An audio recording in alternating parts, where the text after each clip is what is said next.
Hello guys, कैसे हैं आप लोग। मैं उमित तलड़ा, आपका फ्रेंड, फिलोसोफर एंड गाइड। चलिए, तो मच अवेटेड वीडियो मैं लेके आ गया हूँ। जून 24 के लिए कैसे आप प्रिपेयर करोगे, ठीक है। कौन से बच्चों के लिए, CS एग्जीक्यूटिव ओल्ड सिलेबस के स्टूडेंट्स को इस वीडियो में मैं गाइड करने वाला हूँ। न्यू सिलेबस के लिए अलग से वीडियो आएगी, ठीक है। तो आप थोड़ा सा पेशेंस रखें। तो क्लियर है क्या? जून 24 CS एग्जीक्यूटिव ओल्ड सिलेबस के बच्चे पूरा वीडियो देखें अच्छे से। पूरा मैं आपको गाइडेंस देने वाला हूँ, क्या क्या चीज़ें कब कब करनी है, ठीक है। क्या आपको टिप्स ट्रिक्स हैं, सब चार चीज़ें मैं बताऊंगा। शेड्यूल भी आइडिया दूंगा मैं, कैसे आपको बनाना है, कितने आवर्स पढ़ना है, कितने सब्जेक्ट्स पढ़ना है, कब कौन सी चीज़ कंप्लीट करनी है, ठीक है। सब डिटेल में हम पढ़ेंगे। फटाफट वीडियो लाइक कर दो और चैनल सब्सक्राइब कर लो। अगर आप एक नए स्टूडेंट हो, पहली बार मेरा चैनल देख रहे हो, अभी तक सब्सक्राइब नहीं किया है तो कर लो। चलिए लेट्स स्टार्ट। तो टिपिकली जो सिचुएशंस हैं, मैं टिपिकल सिचुएशंस कवर करने वाला हूँ, ठीक है। सबसे पहला टिपिकल सिचुएशन क्या है कि आपने मॉड्यूल 1 अपीयर किया है, दिसंबर 23 में मॉड्यूल 1 अपीयर किया है और अब आपको नए सिरे से मॉड्यूल 2 प्रिपेयर करना है। क्लियर है? अब पहले मैं बताऊंगा कि मॉड्यूल 2 में कितना टाइम लगता है। अब मॉड्यूल 1 आपका पास होगा नहीं होगा, ठीक है, फिर वो कैसे उसमें अकोमोडेट होगा नहीं होगा, अकोमोडेट करना है तो कैसे कर सकते हैं, ठीक है। ये सब हम डिस्कस करेंगे। तो फटाफट पहले हम ये डिस्कस कर लेते हैं, आ जाओ। तो अगर आप मॉड्यूल 2 स्टार्ट करने वाले हो, आपके 4 सब्जेक्ट्स हैं, ठीक है। टिपिकल क्या ड्यूरेशन होता है वीडियो लेक्चर्स का, वो मैंने आपको इसमें बताया हुआ है। तकरीबन हल्का फुल्का या उससे थोड़ा सा ज़्यादा लगेगा फॉर सेल्फ स्टडी स्टूडेंट्स, ठीक है। तो CM में अगर आप देखोगे 160 टू 170 आवर्स लगते हैं, SLCM 130 टू 140 लगते हैं, FMSM 150 160। अब इससे बहुत कम वाले भी लेक्चर्स मिल जाएंगे, इससे बहुत ज़्यादा वाले भी लेक्चर्स मिलेंगे। मैं एवरेज बता रहा हूं, ठीक है। एवरेज कहो या मिनिमम कहो, जो भी है, ठीक है। और EBCL 120 टू 140। तो अगर आप टोटल मारोगे 560 टू 610 इतने आवर्स के ड्यूरेशन हो सकते हैं। तो मैं एवरेज ले रहा हूं 600। कुछ का कम आएगा, कुछ का ज़्यादा आएगा, टिपिकली डिपेंडिंग अपॉन आप कौन से टीचर से कौन सा सब्जेक्ट लेते हो, डिपेंड करेगा। बट मिनिमम मुझे लगता है इतना टाइम तो लगना चाहिए। इससे कम लग रहा है या बहुत ही कम ड्यूरेशन वाले अगर आप लेक्चर्स लेते हो तो वो भी कंसेप्चुअली सही नहीं है, आपके कंसेप्ट बिल्ड नहीं हो पाएंगे, डिटेलिंग में आप नहीं जा पाओगे। तो ये सब मिनिमम है, ये सब मिनिमम है। इससे आप ज़्यादा का लेना चाहो बहुत अच्छी बात है, कोई भी दिक्कत नहीं, ज़्यादा का चलता है, कम नहीं चलेगा, ठीक है। चलो, तो 600 आवर्स का जो मेरा टिपिकल शेड्यूल रहेगा वो रहेगा। मैं हमेशा ऑल सब्जेक्ट्स एक साथ पढ़ने वाला पर्सन रहा हूँ for single module student.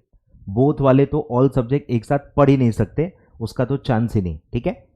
But single module अगर कोई कर रहा है, 4 ही सब्जेक्ट्स हैं या 3 सब्जेक्ट्स हैं, 4 रहते हैं जैसे ओल्ड में, तो 4 सब्जेक्ट्स एट अ टाइम एक साथ एक दिन में मेरे हिसाब से पढ़े जा सकते हैं। क्यों ज़रूरी है? कुछ बच्चे 2 सब्जेक्ट भी पढ़ सकते हैं, 3 भी पढ़ सकते हैं, 1 भी पढ़ सकते हैं, ठीक है। सही गलत नहीं होता इसमें सही गलत नहीं होता है। आपको क्या सूट होता है, आपका माइंडसेट किस में सही रहता है, आप किसको अच्छे से एक्चुअली एग्जीक्यूट कर पाते हो, ये आपके ऊपर है। टिपिकली मैं ऑल सब्जेक्ट्स क्यों रिकमेंड कर रहा हूं, मैं अपना लॉजिक बता देता हूं। बच्चों का जो माइंडसेट है वो रहता है कि जो बचा हुआ है ना उसका हमेशा टेंशन रहता है। अगर मैं CM में पढ़ रहा हूं, सपोज मैं 1 सब्जेक्ट एट ए टाइम पढ़ रहा हूं, मैं सिर्फ CM में पढ़ रहा हूं, तो CM में का तो टेंशन आएगा नहीं ना। मुझे टेंशन आएगा यार मैं SLCM कब पढ़ूंगा, मेरा FMSM कब होगा, मेरा EBCL कब होगा, यार FM में तो बहुत प्रैक्टिकल है, वो तो मुझे नहीं आते, मेरे को तो ज़्यादा टाइम लग जाएगा, नहीं हो पाया। तो ये थॉट्स बहुत ज़्यादा बच्चों को आते रहते हैं। जो पढ़ रहे हैं उसको छोड़ के जो बचे हुए सब्जेक्ट्स हैं उसका थॉट बीच बीच में आते रहता है और कहीं ना कहीं आपकी प्रोडक्टिविटी उसमें सेक्रीफाइस हो जाती है। आए ख्याल में? इसीलिए जब आप ऑल सब्जेक्ट्स पढ़ते हो, अगर मैं हर सब्जेक्ट 2 घंटे रोज पढ़ रहा हूं, मुझे नहीं लगता कि उसमें फिर कोई टेंशन आएगी, क्योंकि मैं सारे सब्जेक्ट्स पढ़ रहा हूं। हर सब्जेक्ट अगर आप पढ़ रहे हो तो कोई भी सब्जेक्ट आपको परेशान नहीं करेगा और आपको ज़्यादा समय मिलेगा। ज़्यादा समय अगर आपको चाहिए तो आपको सारे सब्जेक्ट एक साथ पढ़ने चाहिए। अगर आप एक एक सब्जेक्ट करके करोगे तो आपको जल्दी जल्दी जल्दी निपटाना पड़ेगा। निपटाना मतलब एज लो एज 20 डेज, एक एक सब्जेक्ट 20 डेज में निपटाना पड़ेगा, तब जाके आप 4 सब्जेक्ट रोटेट करके उतने ड्यूरेशन में कंप्लीट कर पाओगे। अब ये भी मैं रिकमेंड नहीं करता, 15-20 दिन में पूरा एक सब्जेक्ट निपटाना मतलब मेरे हिसाब से तो सही नहीं है, आप डाइजेस्ट ही नहीं कर पाओगे, ठीक है। तो इसीलिए मैं हमेशा ऑल सब्जेक्ट्स ही रिकमेंड करता हूँ। बैलेंस डाइट जैसे लोग रिकमेंड करते हैं वैसे ये मेरे हिसाब से बैलेंस डाइट है। 2 आवर्स पर सब्जेक्ट, 8 घंटे मिनिमम आपको पढ़ना चाहिए। आधा आधा घंटा अगर आप उसमें सेल्फ स्टडी करना चाहो या एक्स्ट्रा प्रैक्टिस करना चाहो, ये आपके ऊपर है। अब थेरी सब्जेक्ट है, आपने 1.5 घंटा पढ़ लिया चल जाएगा।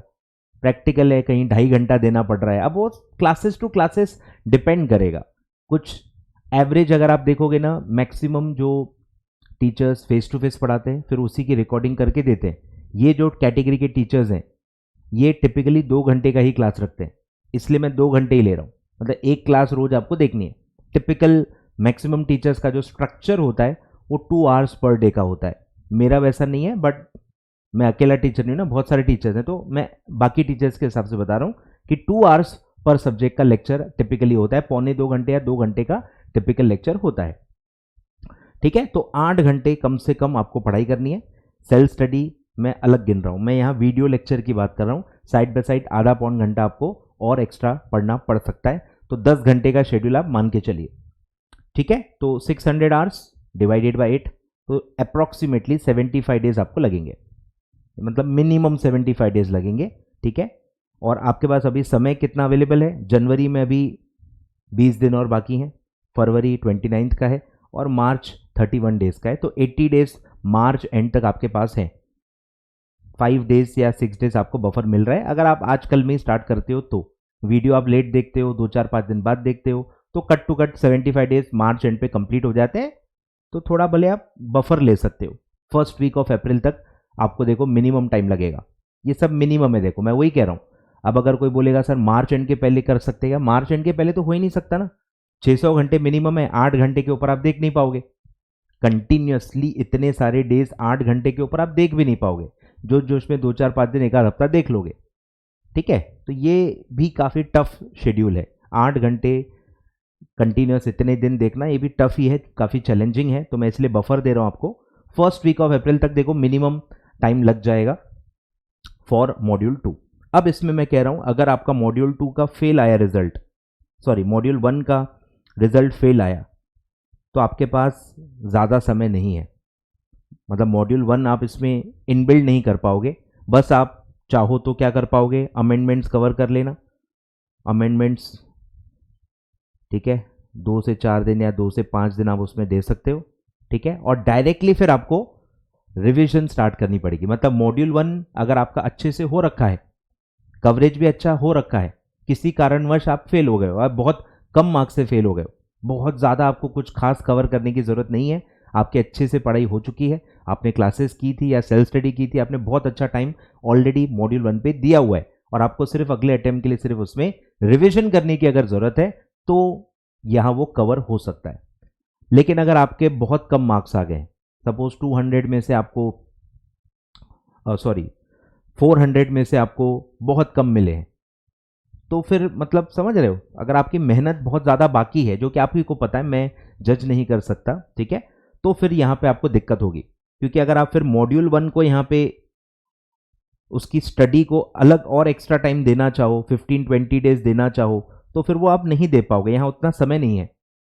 फिर 1 महीने में 2 मॉड्यूल रिवीजन नहीं हो पाती है, 1 या 2 रिवीजन ही हो पाएगी, जो कि सफिशिएंट लगती नहीं है, मतलब कॉन्फिडेंस नहीं आता। तो मैंने हमेशा 3 रिविजन्स कहा है, कोई ऐसा यार्डस्टिक नहीं होता, किसी का 1 रिवीजन में हो जाता है, किसी का 4 से भी नहीं होता। ठीक है, वो सब मुझे पता है, काफ़ी बच्चे मुझे ज्ञान बांटते हैं, तो हमको सब पता है, but we have to say something ना। मैं ऐसा यहाँ पे पॉलिटिकली करेक्ट आंसर्स दे के 5 मिनट का वीडियो बना के दे दूंगा तो भी आप गालियाँ दोगे। We have to be precise, ये हमारे टीचर्स का प्रॉब्लम है। जब आप कभी वीडियो बनाओगे, आप कब यूट्यूबर बनोगे, तो आपको भी समझेगा कि वैरायटी जब बहुत ज़्यादा होती है तो आप सब चीज़ें नहीं बोल सकते ना। आपको जो आपको सही लगता है, आपको एक नंबर पे आना पड़ता है, जो फाइनली आप रिकमेंडेशन देते हो, 2, 3, 4 वॉटेवर। तो टाइम कितना है और उसमें कितना मैक्सिमाइज किया जा सकता है, उस हिसाब से हर टीचर अपना अपना बताता है। ठीक है, तो पॉलिटिकली करेक्ट आंसर्स देने के लिए हमने चैनल नहीं खोला है। ठीक है, तो 3 रिविजन्स का समय नॉर्मली होता है और 3 रिविजन्स बहुत अच्छी मानी जाती है। एवरेज अगर आप, हमारे हज़ारों बच्चे हैं, हम हज़ारों बच्चे से बात करते हैं, तो एवरेज हमने देखा है 2 से 3 रिविजन एवरेज एक बच्चा करके जाता है। 3 से ज़्यादा अगर आप देखोगे ना, वो रैंकर ही मिलेंगे जो बहुत जल्दी पढ़ाई चालू कर लेते हैं, बहुत ज़्यादा पढ़ाई करते हैं, ओवर टाइम कुछ और कमिटमेंट्स नहीं होती हैं, तो वो 4 5 6 बार रिवाइज कर पाते हैं, जो कि बहुत ही कम होते हैं बच्चे। एवरेज बच्चा 2 या 3 ही रिविजन्स कर सकता है, ठीक है। तो अगर अब मैं वही ऑप्शंस दे रहा हूँ, ठीक है। पहला ऑप्शन है कि अगर आपको आपकी पढ़ाई हो गई है, ठीक है, आपको मॉड्यूल वन में अगर आपको सिर्फ रिवाइज करना है, ठीक है, प्लस अमेंडमेंट्स कवर करने हैं, तो ठीक है, कोई दिक्कत नहीं है। 2 5 दिन लगते हैं अमेंडमेंट्स में। फर्स्ट वीक ऑफ अप्रैल में यानी मिड अप्रैल तक भी आपका हो गया, तो आप बोथ ग्रुप की रिवीजन कर सकते हो। 3 रिविजन्स, ठीक है। तो आप 3 रिविजन्स का प्लान रखो, ठीक है। बफर आपको नहीं मिलेगा, बट 3 रिविजन्स आपकी हो जाएंगी, ठीक है। लेकिन अगर मॉड्यूल 1 को अगर कुछ बच्चों को 15 to 20 डेज देने हैं या कुछ एक्स्ट्रा डेज देने हैं ताकि वो थोड़ा थोड़ा एक्स्ट्रा कुछ कवर कर पाएँ, कुछ चैप्टर्स उनके रह गए थे, कुछ उनको लेक्चर्स देखने हैं, कुछ भी अगर एक्स्ट्रा देना है, तो फिर आप 2 रिविजन्स का प्लान कर सकते हो, ठीक है। 1 रिविजन आपको छोड़नी पड़ेगी बस, ठीक है। फिर भी 2 रिविजन्स करके आप जा सकते हो, ठीक है। तो ये प्लान है, नोट डाउन कर सकते हो, सब आपके सामने है, ठीक है। तो ये है फॉर मॉड्यूल 2 जिनको अभी पढ़ना है। मॉड्यूल 1 अभी उन्होंने दिया हुआ है, ठीक है। क्लियर है क्या? देख लो, सब नोट डाउन कर लो, कोई दिक्कत नहीं है, ठीक है। तो मिड अप्रैल तक या फर्स्ट वीक ऑफ अप्रैल तक आपको कंप्लीट कर देना है। अब मैं रिविजन्स कैसे करने हैं बोथ मॉड्यूल के वो आपको बता देता हूं, ठीक है। 3 रिविजन्स का तो मैं यहां दिखा देता हूं। टिपिकल 3 रिविजन्स जो होती हैं वो ऐसे होती हैं, ठीक है। फर्स्ट रिवीजन में हमेशा कहता हूं 3 डेज दे दो, वो भी कम पड़ते हैं, लोगों को 7 7 दिन चाहिए होते हैं। 7 दिन फीजिबल बिल्कुल भी नहीं है, क्योंकि 7 को कट शॉर्ट करके डायरेक्टली 2 पे आप नहीं आ पाओगे। 3 को 2 करना आसान है, ठीक है। तो फर्स्ट रिवीजन आप 3 डेज पर सब्जेक्ट कर सकते हो, ठीक है। तो फर्स्ट रिवीजन को ही आपको 24 डेज लग जाएंगे। 2 डेज सेकेंड रिवीजन को, एक एक दिन कम करते जाना है। 8 सब्जेक्ट है तो 16 डेज, और लास्ट रिवीजन जो होगी वो 1 डे वाली होगी, क्योंकि आपका एग्जाम बैक टू बैक होता है। अभी जून का भी पेपर बैक टू बैक है, कोई भी छुट्टी नहीं है, तो वो एक तैयारी करना ज़रूरी है, ठीक है। तो 1 डे 8 दिन, तो ऐसा आप गिनोगे तो 24 + 16 + 8 48 डेज लगते हैं, ठीक है। आपको 48 डेज लगेंगे 3 रिविजन्स के लिए, 48 डेज, ठीक है। और 2 रिविजन करना है तो 3 डेज वाला हटा दो, 2 डेज 1 डे, इतना ही आपको लगेगा। 16 + 8 यानी कि 24 डेज ही लगेंगे। या आप दोनों 2 डेज का कर सकते हो, या पहला 3 का कर सकते हो, फिर सेकेंड 1 का कर सकते हो, आपके ऊपर है, आपको कितना समय बचता है उसके ऊपर है। मिनिमम देखो 24 डेज तो लगेंगे। अगर आप दोनों रिवीजन 2 डेज की करना चाहो तो फिर 32 डेज लगेंगे, ठीक है। तो ये आपके ऊपर, आपको कौन सा कॉम्बिनेशन लेना है, ठीक है। क्लियर है क्या?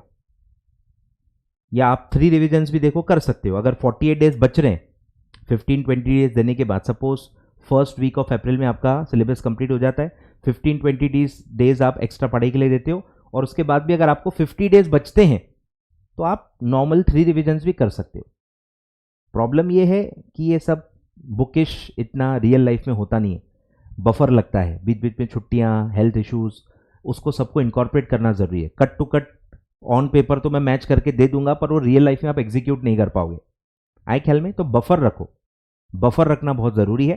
तो मेरे ख्याल से 2 ही रिवीजन करो। अगर आप एक्स्ट्रा टाइम मॉड्यूल 1 को थोड़ा सा देना चाहते हो तो आप 2 ही रिवीजन का माइंडसेट रखो। 3 का रखोगे कॉन्फिडेंस लूज कर दोगे, और कुछ नहीं है।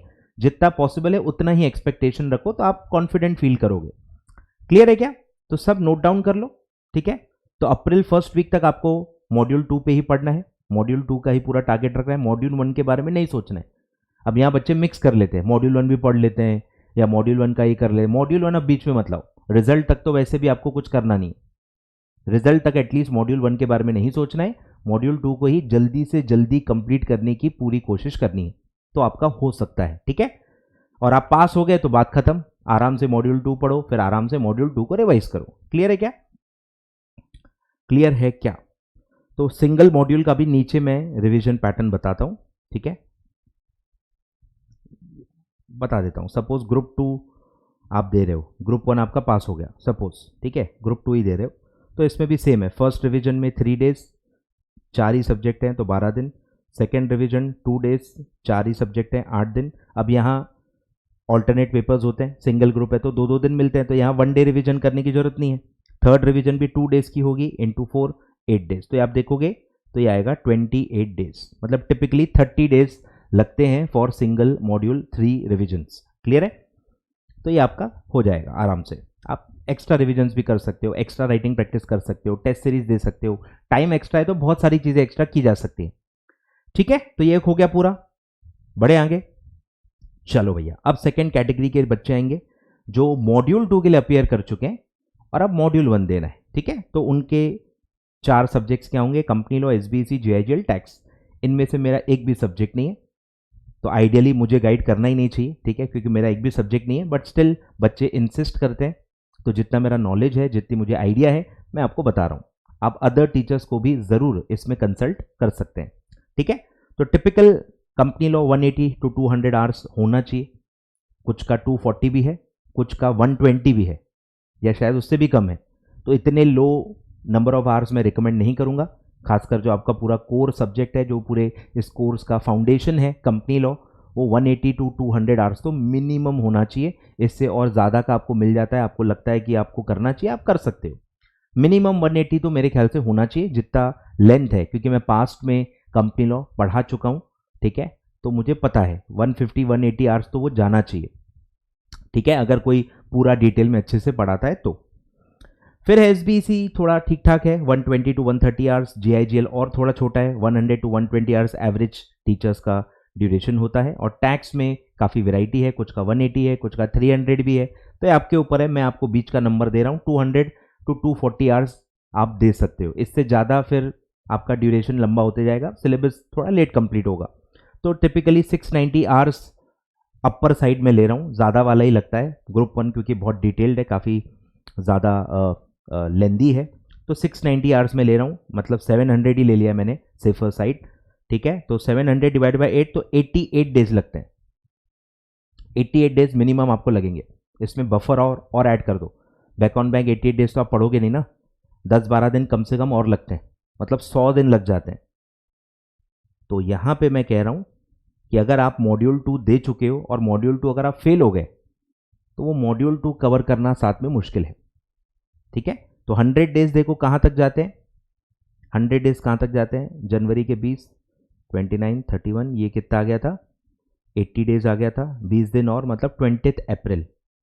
ठीक है, मतलब अप्रैल एंड ही मान के चलो। ठीक है, अप्रैल एंड तक ही आपका मॉड्यूल 1 कंप्लीट हो जाएगा।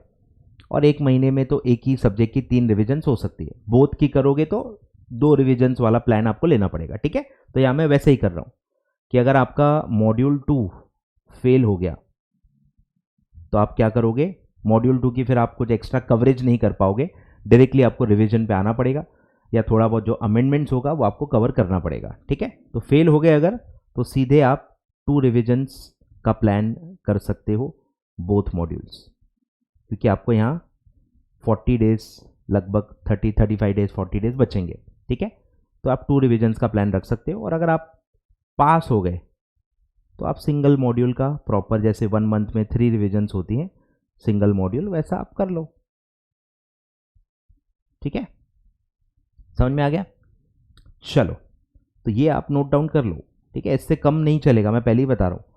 आप क्या करोगे? सब 100 घंटे के ले लोगे, 400-500 घंटे 50-60 दिन में निपटा डालो, पास नहीं हो पाओगे, पास नहीं हो पाओगे। ठीक है, मैं बता रहा हूँ, एग्रीगेट निकालना बहुत मुश्किल है। 20-30 मार्क्स सब में आ जाएंगे एवरेज, पास नहीं हो पाओगे। ठीक है, कवरेज बहुत ज़्यादा ज़रूरी है। और मैं आपको याद दिला दूँ, प्रोफेशनल अभी आपका बाकी है, यही फाउंडेशन होता है प्रोफेशनल के लिए। यहाँ अगर आपने कुछ गड़बड़ कर दी, यहाँ आपने 60-70 घंटे का कंपनी लॉ पढ़ लिया, तो आप फाइनल में बड़ा पछताओगे। फाइनल में बहुत लंबा आपको, मतलब वहाँ मेहनत देनी पड़ेगी। ठीक है, तो अगर आप चाहते हो कि प्रोफेशनल भी आप जल्दी जल्दी पास हो जाओ, तो यहाँ पे आप मेहनत कर लो, आपको ये आगे बहुत हेल्प होने वाली है। ठीक है, चलो अब आते हैं कि जो बच्चे, मैक्सिमम और भी बच्चे हैं जो वो बोलते हैं हमने, अच्छा ये सिंगल मॉड्यूल का मैंने दिया है, सेम जो बता दिया था, 28 to 30 डेज तकरीबन सिंगल मॉड्यूल के 3 रिविजन्स को लगती है। 3 to 2, 3 to 2, क्योंकि ऑल्टरनेट पेपर्स होते हैं, एक दिन छुट्टी आपको सिंगल मॉड्यूल के लिए मिलती है, तो यहाँ भी 2 आता है। बोथ मॉड्यूल में बस यहाँ पे 1 आ जाता है, ठीक है, और 8-8 सब्जेक्ट हो जाते हैं। क्लियर है क्या? अब आते हैं जिनको बोथ मॉड्यूल अपीयर करना है, जिनकी क्लासेस हो चुकी हैं, रिपीटर्स हैं, पहले भी अटेम्प्ट्स दे चुके हैं, सारे क्लासेस हो चुके हैं, बस उनको पढ़ के फिर से पेपर देने हैं, ठीक है, ये उनके लिए, ठीक है। आ जाओ, ध्यान दो। Want to appear both module in June 24, ठीक है। अब ऐसे बच्चों को मैं हमेशा कहता हूं आप रिवर्स वर्किंग करो, डू बैक वर्किंग, कि पहले जो एक फॉर्मेलिटी है रिवीजन करने की, जो एक टिपिकल हमारी एक प्रथा है, उसके लिए कितना टाइम लगेगा उतना आप छोड़ दो, ठीक है। तो आप 3 रिविजन्स करो, बोथ मॉड्यूल है, 3 रिविजन्स तो आप प्लान कर सकते हो, ठीक है। तो सेम 3, 2, 1 सेम पूरा। इसमें अब मैंने बफर दिया है क्योंकि आप इस कैटेगरी में हो तो आपको कोई लेक्चर्स नहीं देखने हैं, एक आध सब्जेक्ट 2 सब्जेक्ट आप देख भी सकते हो, पर आपको कोई 4-4, 5-5, 6-6 सब्जेक्ट के क्लासेस नहीं करने, ऐसी कैटेगरी के लिए मैं गाइड कर रहा हूँ। तो आप बफर रख सकते हो, ठीक है। तो आप 6 डेज बफर रखो, यहाँ 24 दिन है, 6 दिन बफर है, मतलब एक आध सब्जेक्ट को अगर ज़्यादा टाइम लग रहा है तो आप दे दो, किसी को 4 दिन लग रहे हैं दे दो, 5 दिन लग रहे हैं दे दो, पर उसको अच्छे से पढ़ लो, अच्छे से कंप्लीट कर लो। 6 दिन का बफर है ख्याल में। फिर सेकंड में 16 डेज हैं, 4 दिन का बफर ले लो। लास्ट में 8 डेज हैं, 2 दिन का बफर ले लो, ठीक है। तो बफर मिला के पूरे 60 डेज लगते हैं, जो हमेशा मैं कहता नहीं हूं बोथ मॉड्यूल 2 महीने, ये यही कैलकुलेशन है। 3, 2, 1 3 रिविजन्स हैं, 3 डेज, 2 डेज, 1 डे, और सब में थोड़ा थोड़ा बफर, कि कंटिन्यूसली थोड़ी आप पढ़ पाओगे, बीच बीच में आप छुट्टी भी ले सकते हो, या कुछ हेल्थ इशू हो गया, कोई फंक्शन हो गया, बहुत सारे कुछ ना कुछ प्रॉब्लम्स होते ही हैं, या बीच में आपको कोई टेस्ट सीरीज देनी है, आप बीच में टेस्ट सीरीज भी दे सकते हो। तो 60 days 3 revisions plus test plus writing practice सब उसमें आ जाता है, ठीक है, कंफर्टेबली। तो 60 डेज आप रख लो, 2 महीने आप रख लो, मतलब अप्रैल और मई आप ये सिर्फ रिविजन्स के लिए रख लो, ठीक है। तो आपके पास मार्च एंड का समय है, मार्च एंड में तकरीबन अभी 80 डेज हैं, ठीक है। तो अभी आप फिर क्या करोगे, तो अभी आप न्यू टॉपिक्स पढ़ो, जो भी टॉपिक्स आपने अभी तक नहीं पढ़े हैं, मॉड्यूल लेके बैठ जाओ, मॉड्यूल लेके बैठ जाओ, मॉड्यूल का इंडेक्स लेके बैठ जाओ, इंडेक्स पूरा देख लो डिटेल, आपको 20 to 25% कम से कम टॉपिक्स मिल जाएंगे जो आपने नहीं पढ़े हैं, या आप बहुत ही भूल गए हैं, आपको अभी कुछ भी याद नहीं है, एज गुड एज कि आपने पढ़े ही नहीं है, ठीक है। तो वो 20-25% जो टॉपिक्स हैं हर सब्जेक्ट के, वो आपको अभी पढ़ने हैं। जनवरी फरवरी में अभी आपको सिर्फ नए टॉपिक्स ही पढ़ने हैं, जो भी आपसे रह गया है, जो भी आपको आता नहीं है, जो भी आपको जमता नहीं है प्रैक्टिकल सब्जेक्ट्स में, टैक्स में, कॉर्पोरेट अकाउंट्स, एफएम, इसमें जो प्रैक्टिकल्स भी आपको नहीं जमते हैं, वो अभी आप सब प्रैक्टिस कर सकते हो, सॉल्व कर सकते हो। जो भी कंसेप्ट बिल्डिंग का काम आपका बाकी रह गया है, अभी वो जनवरी फरवरी में आपको करना है। तो 3-4 सब्जेक्ट एट ए टाइम लेके बैठो, ठीक है, 1 महीना 3-4 सब्जेक्ट, फिर बचे हुए 3-4 सब्जेक्ट दूसरा महीना, 2 महीने में आप ये पूरा कर लो। और फिर मार्च का जो बीच का समय मिलेगा उसमें आपको एग्जाम फॉर्म भरना है, और उसी समय अमेंडमेंट्स भी तकरीबन इंस्टीट्यूट रिलीज कर देता है, और यूट्यूब पे भी एक एक करके आना चालू हो जाता है। तो आप मार्च एंड में अमेंडमेंट्स वगैरह कवर कर सकते हो, ठीक है। तो अभी 2 महीने आप सिर्फ कंसेप्ट बिल्डिंग को रखो, 4-4 सब्जेक्ट करके पढ़ो, 4 सब्जेक्ट एट ए टाइम, फिर उसका सब कवर कर लो, फिर 4 सब्जेक्ट नेक्स्ट वो कवर कर लो, और उसके बाद अमेंडमेंट्स, और उसके बाद सीधे रिविजन्स और टेस्ट, ठीक है। तो ऐसा आपको करना चाहिए। तो अभी आपको 2 महीना सिर्फ और सिर्फ कंसेप्चुअल क्लैरिटी एंड कवरेज पे काम करना है, ज़्यादा से ज़्यादा टॉपिक्स मॉड्यूल के कवर करने, ज़्यादा से ज़्यादा अमेंडमेंट्स, पूरा जो सप्लीमेंट आएगा पूरा सप्लीमेंट आपको अच्छे से कवर करके जाना है, ठीक है। और जो भी आपने नहीं पढ़ा है सब पढ़ा कवर करना है, भी इसी टारगेट को लेके ही आपको बैठना है, कि वो नॉर्मल में हो नहीं पाता, फिर आप रिवीजन चालू कर दोगे, फिर आपको जान पाएगा। तो अभी टारगेट ही वो रखो कि 2 महीने हैं और सारे टॉपिक ऐसे पढ़ने जो नहीं पढ़े हैं। तो मुझे लगता है इंटरेस्ट अगर आपको है इस कोर्स में, सब्जेक्ट्स में थोड़ा सा भी इंटरेस्ट है, तो आप वो सारे टॉपिक्स अभी पूरी कवर करने की कोशिश करोगे, ठीक है। अब क्योंकि टाइम है तो आप 2-3 सब्जेक्ट के अगर क्लासेस वगैरह भी करना चाहो तो कर सकते हो, उतना टाइम है इसमें। पर आप 4-5 सब्जेक्ट का बोलोगे तो थोड़ा फिर आपका भी शेड्यूल आगे खिसकते जाएगा, ठीक है। पर है टाइम है, 2-3 सब्जेक्ट के क्लासेस करने हैं तो आप इसमें भी कर सकते हो आराम से, कोई भी दिक्कत नहीं, ठीक है। मार्च एंड तक आप जो चाहो कर सकते हो, अप्रैल और मई बस आप रिविजन्स और टेस्ट या राइटिंग प्रैक्टिस के लिए, अमेंडमेंट्स के लिए रख दो, ठीक है। क्लियर है क्या? तो ये सब लिख लो, रिवीजन प्लान आप लिख लो, ठीक है। और आप टिपिकली जो मैंने आपको बताया है 2 hours per subject 4 subjects at a time in 1 day. ठीक है, मतलब 8 आवर्स का शेड्यूल आपको बनाना है। क्लियर है क्या? थोड़ा सा फिर आप आधा घंटा इधर उधर जो भी करना है कर सकते हो, किसी का आधा घंटा कम, किसी का आधा घंटा ज़्यादा, वो आप कर सकते हो। बाय डिफ़ॉल्ट ये 8 आवर्स का शेड्यूल आपको रखना है। बैलेंस डाइट फॉलो करना है, ठीक है, पढ़ाई में। क्लियर है? तो आई थिंक 3 जो मेजर कैटेगरीज हैं वो मैंने अच्छे से आपको बता दिया है। अब कितने बजे उठना है ये वो सब मैं नहीं बताता, ठीक है, वो बच्चों टाइप हो जाता है। आप बच्चे नहीं हो, ठीक है, आप अपना शेड्यूल बना सकते हो। 8 घंटे दिन में कौन से निकालने हैं, कौन से मोस्ट प्रोडक्टिव 8 घंटे हैं, इतने आप समझदार हो, इतने आप बड़े हो कि आप ये निकाल लोगे। ठीक है, अब आप सुबह उठते हो तो सुबह उठ जाओ, लेट उठते हो लेट उठ जाओ, कोई फ़र्क नहीं पड़ता, बस आपको प्रोडक्टिव रहना है, that is the main goal.